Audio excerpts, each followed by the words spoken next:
오늘 이 시간도 이 자리에 하나님께서 함께하여 주시고 또한 우리와 함께 성령 하나님께서 동행하여 주실 줄을 믿습니다. 예.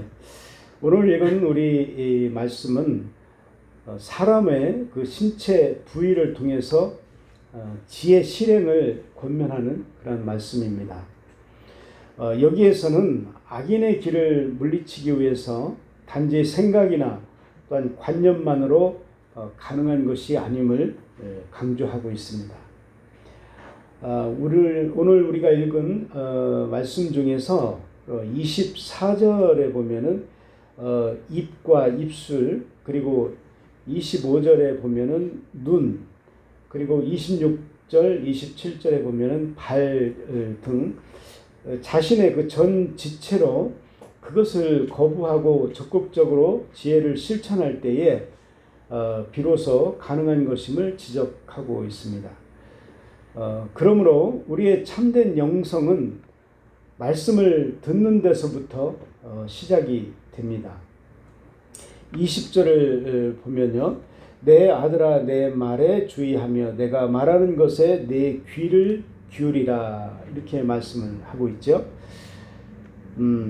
이것은 내가 말하는 것을 내 귀에 기울이라고 그 솔로몬이 그렇게 말하고 있습니다.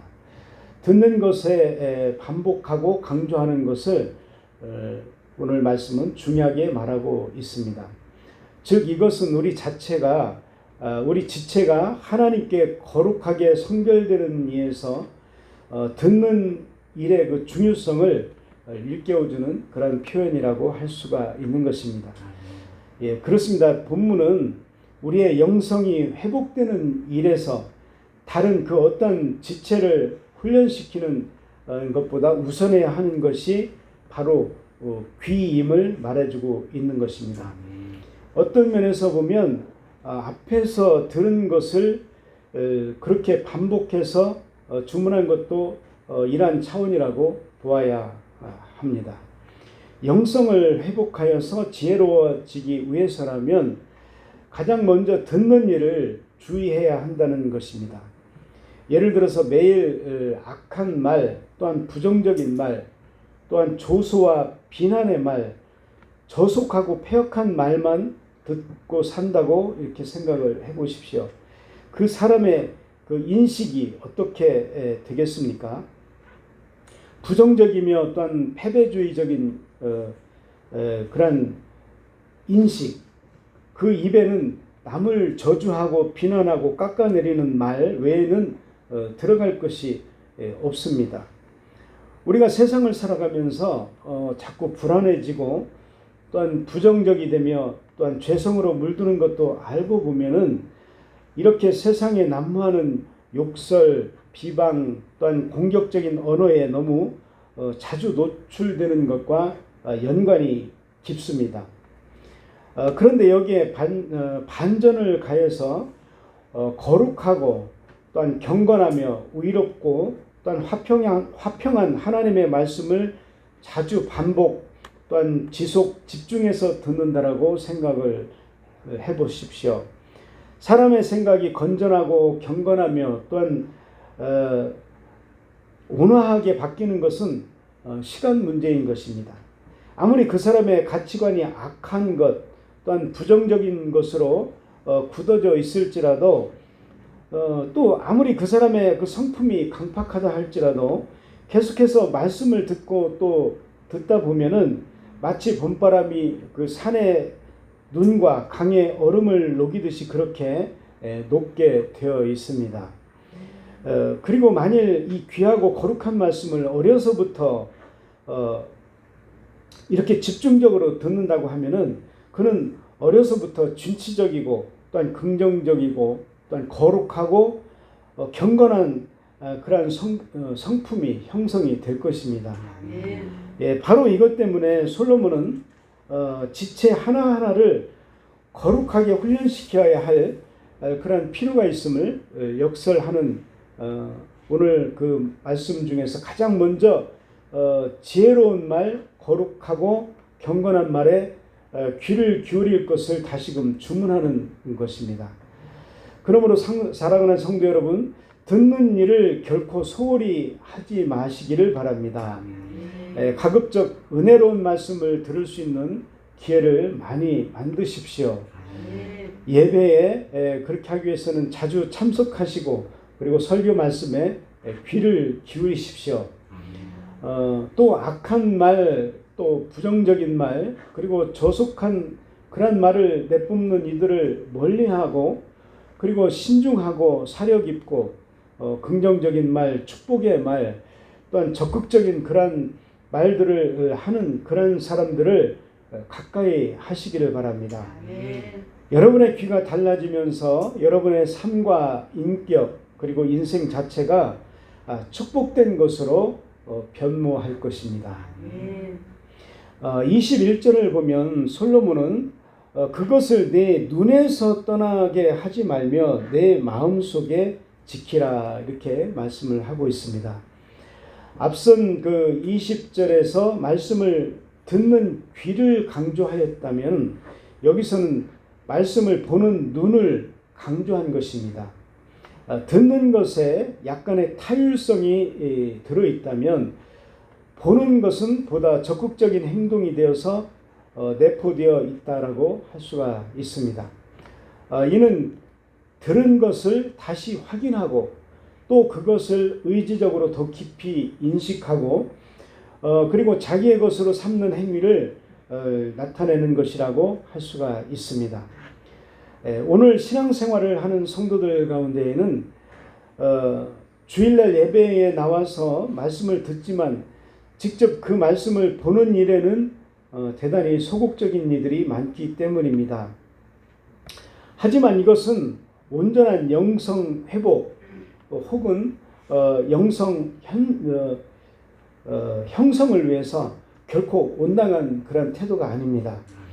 이런 태도를 지닌 자들은 말씀을 듣더라도 깊이 있게 들을 수가 없으며 또는 듣는다 하더라도 그것을 간직하고 살기보다 금세 잊어버리고 말씀과 무관하게 자기 생각과 자기 방식대로 살기 때문인 것입니다. 그들 중에 어떤 이들은 교회 문을 나서는 순간 무엇을 들었는지 어떤 설교를 들었는지조차 잊어버리기까지 합니다. 그런 이들이 집에 돌아가서 혹은 사업장에 돌아가서야 오죽하겠습니까? 말씀에 의한 삶을 살거나 또한 말씀에 따라서 그 성품과 그 가치관을 세워가는 그런 일은 정말 그야말로 난망하기 어려운 일인 것입니다. 하지만 반대로 들은 말씀을 집에 돌아가서 학생들이 복습하듯이 읽어보십시오. 그 말씀은 확실히 자신의 것이 될 것입니다.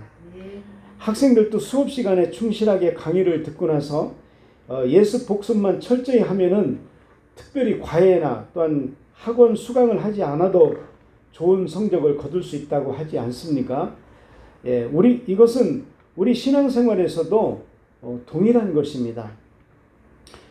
그렇게 오랜 신앙생활을 하면서 말씀을 많이 듣고 또한 교회에서 중직을 맡고 있어도 성품이나 말, 행동을 고치지 못한 이들 중에는 대부분의 삶을 주의 깊게 살펴보면 개인적으로 말씀을 읽고 묵상하는 과정이 전무함을 확인할 수가 있습니다.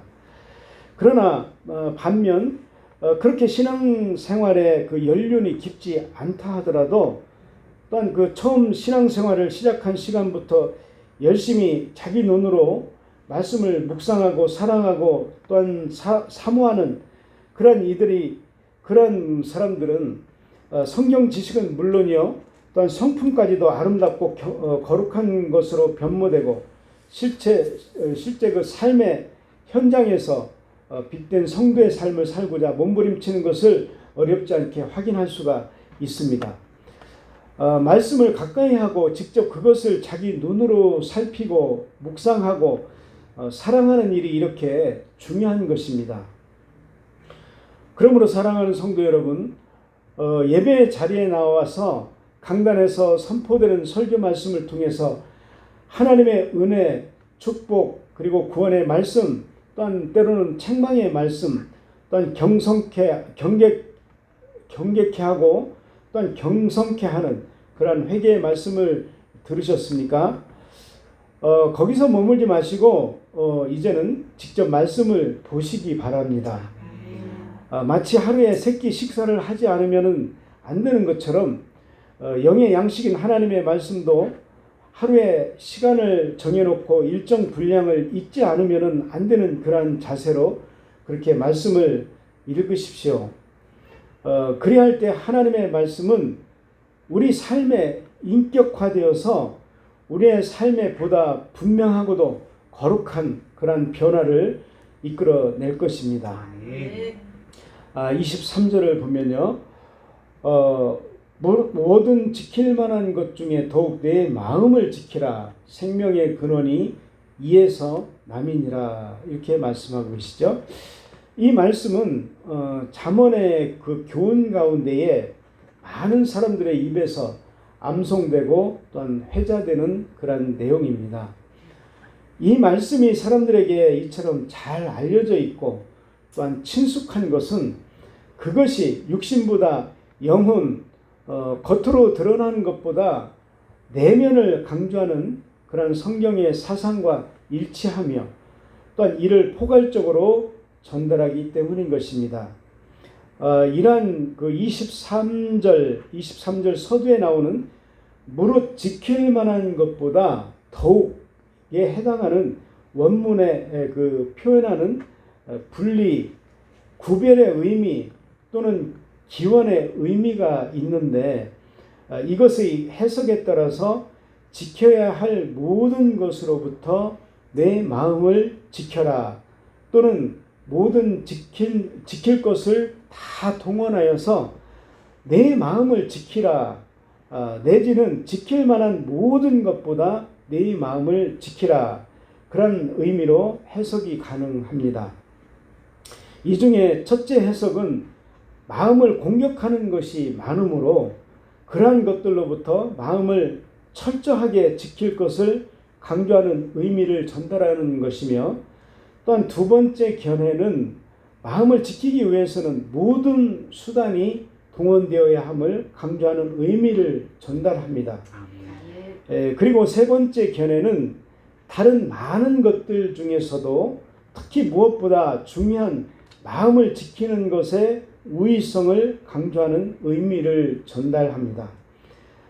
대부분의 학자들은 여기에서 이 세 가지 의미가 다 포함되어 있다고 생각합니다.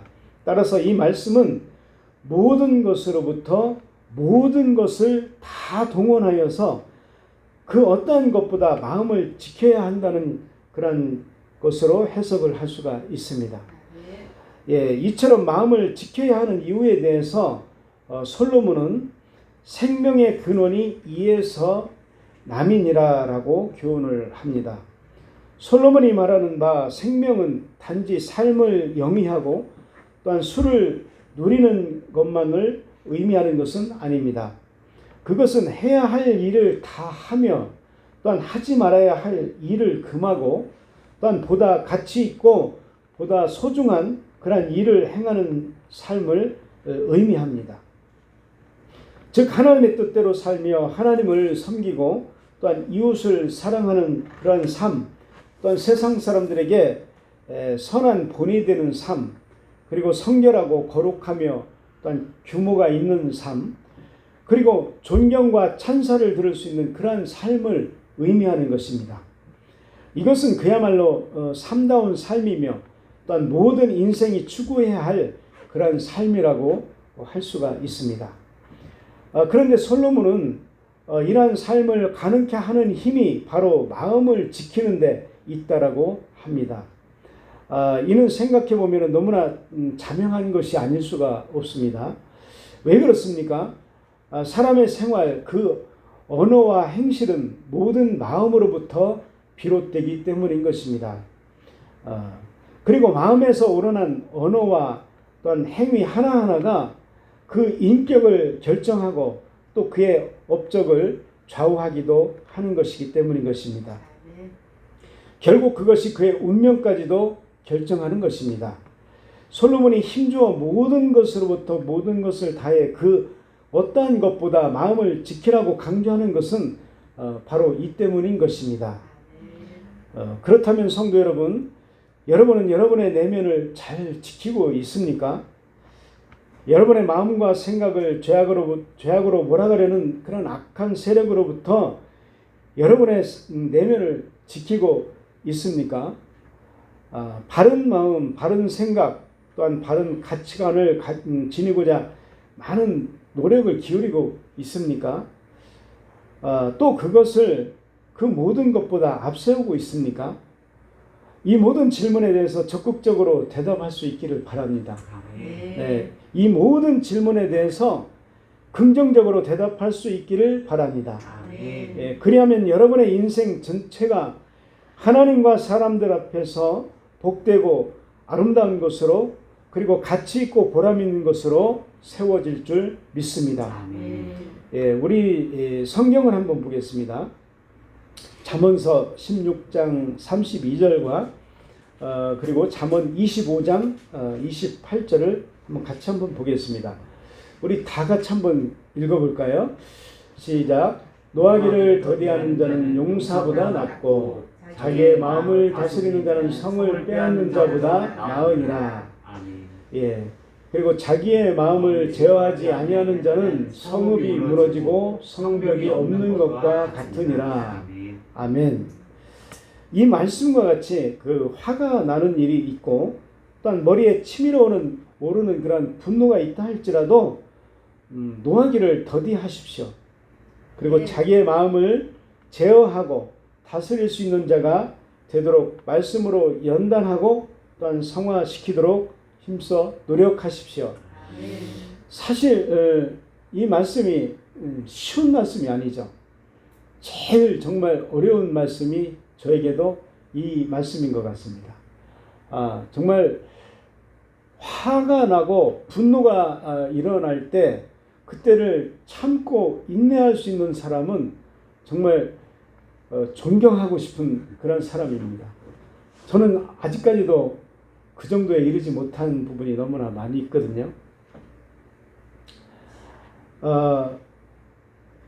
이 말씀과 같이 정말 화가 나는 일이 있고 머리에 치밀어 오르는 그런 분노가 있다 할지라도 노하기를 더디하는 사람이 되기를 원하고, 또한 자기의 마음을 제어하고 다스릴 수 있는 그러한 자가 되도록 말씀으로 연단하고 성화시키도록 힘써 노력하는 저와 여러분들이 되시기를 바랍니다.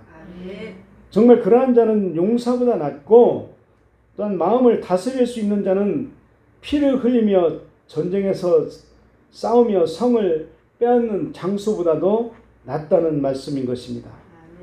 그만큼 쉽지 않다는 것일 수도 있죠. 어렵죠, 정말. 그러나 자기 자신을 제어하지 못하는 자는 성읍이 무너지고 성벽이 없는, 결국 그 전쟁에서 패한 패배자, 즉 실패한 자가 된다는 것입니다. 우리 24절을 보면 구부러진 말을 내 입에서 버리며 삐뚤어진 말을 내 입술에서 멀리하라, 이렇게 말씀을 하고 계시죠. 이 말씀을 개역 한글 성경에서는 좀 뭐라고 되어 있냐면, 괴휴를 내 입에서 버리며 사곡을 내 입술에서 멀리하라. 좀 어렵게 되어 있습니다. 그러나 이 말씀을 비롯해서 성경 전반에서 강조되는 바 곧 언어 생활에 관련한 교훈의 말씀이 되겠습니다. 솔로몬이 23절에서 마음을 잘 다스릴 것을 가르친 후에 바로 이어지는 구절에서 입술을 잘 관리해야 할 그런 필요성을 역설하는 데는 그만한 이유가 있습니다. 첫째 이유는 사람은 마음을 잘못 관리하면 그 관리되지 못한 분노나 또한 역정 따위가 가장 먼저 입술을 통해서 표출되기 때문인 것입니다. 그렇습니다. 사람의 입이란 속에 있는 악이 밖으로 표출되는 가장 첫 번째 되는 그런 출구인 것입니다. 그래서 어떤 의미에서 보면 입술이란 관리되지 못한 그러한 마음을 관리하는 제2차 관문 같은 역할을 하는 곳이라고 또한 할 수가 있습니다.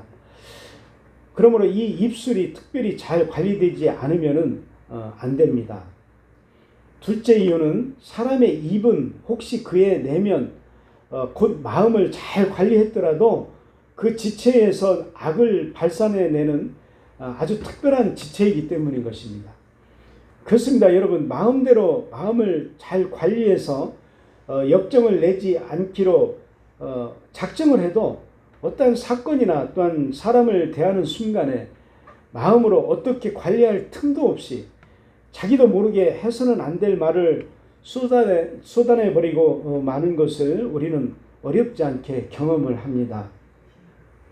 이러한 사람일수록 나중에 곰곰이 생각을 해보면 자기가 그때 왜 그 말을 했는지 자기 스스로를 이해하지 못하는 경우가 많습니다. 이것은 자신의 의지, 생각과 전혀 상관없이 독사의 독과 같은 그런 불의하고 파괴적인 습성이 바로 어디에 있느냐? 혀 아래에 있기 때문입니다. 인간의 입술이란 이미 악에 길들여져 있기 때문에 그 의지와 상관없이 종종 그 아래에 감추어진 의협적이고 파괴적인 그런 독을 쏟아내는 것입니다. 뱀, 그 독사라든가 그 독이 아주 강한 그 뱀들도 보면은 입을 공격할 때 보면 입을 벌리고 그 혀 밑에서 독을 쫙 그 뽑아 올리잖아요. 마찬가지로 사람도 혀 밑에 그 악의 그 성분이 들어 있다는 것입니다. 이것은 자신의 의지 생각과 전혀 상관없이 독사의 독과 같은 그런 불의하고 파괴적인 그런 습관이 혀 아래에 있기 때문이라는 것이죠. 인간의 입술이란 이미 악에 길들여져 있기 때문에 그 의지와 상관없이 종종 그 아래에 감추어진 의협적이고 파괴적인 그런 독을 쏟아내는 것입니다. 그래서 성경은 사람의 마음만 부패했다라고 말하고 있지 않습니다. 시편 140편 3절 그리고 로마서 3장 13절에서 14절 그리고 야고보서 3장 8절을 우리 한번 같이 읽어보겠습니다. 시작. 뱀같이 그 혀를 날카롭게 하니 그 입술 아래에는 독사의 독이 있나이다. 그들의 목구멍은 열린 무덤이요 그 혀로는 속임을 일삼으며 그 입술에는 독사의 독이 있고 그 입에는 저주와 악독이 가득하고 혀는 능히 길들일 사람이 없나니 쉬지 아니하는 악이요 죽이는 독이 가득한 것이라. 이렇게 여러 성경에서 이렇게 말씀을 하고 계시죠. 이와 같이 사람의 입술 아래에는 독사의 독이 가득하다라고 일관성 있게 강조하고 있습니다. 그렇습니다. 여러분, 우리의 입술이란 우리의 지체 가운데에서도 대단히 특별한 지체입니다. 우리는 입이 있으니 아주 쉽게 말하지만은 그것을 잘 제어하지 않으면은 우리의 삶은 큰 낭패를 당하게 되어 있습니다. 따라서 마음만큼이나 더 주의 깊은 관리와 또한 훈련이 필요한 그러한 지체라고 할 수가 있습니다. 오죽했으면 시편 141편 3절에 보면 여호와여 내 입에 파수꾼을 세우시고 내 입술의 문을 지키소서 이렇게 말씀을 하고 있잖아요. 이사야와 같은 그런 거룩한 그런 선지자가 하나님의 거룩한 임재 앞에서 이사야 6장 5절에 오죽했으면 이렇게 말씀하고 계시죠. 그때 내가 말하되 화로다 나여 망하게 되었구나. 나는 입술이 부정한 사람이요 나는 입술이 부정한 백성 중에 거하면서 만군의 여호와이신 왕을 배웠음이로다 하였더라. 이렇게 말씀을 하고 있죠. 그러므로 오늘 말씀을 계기로 여러분 입술의 언어를 점검해 보시기를 바랍니다. 그리고 여러분의 입술을 좀 더 세밀하게 특별하게 그리고 거룩하게 그리고 온전하게 관리할 수 있기를 바랍니다. 그리하여 정말 여러분 입에서 나오는 말이 성도라는 이름에 부합되는 그런 은혜롭고 선하며 바른 말이 되도록 우리 모두 훈련해야 하겠습니다. 부정적인 말, 원망, 비난의 말이 아닌 은혜로운 말, 덕이 되는 말, 그리고 격려하는 그런 말들로 인해서 상대방에게 선한 그런 영향력을 끼치고 하나님께 영광을 올려드리는 그런 은혜의 삶을 살 수 있기를 예수님의 이름으로 축원합니다. 아멘. 기도하시겠습니다.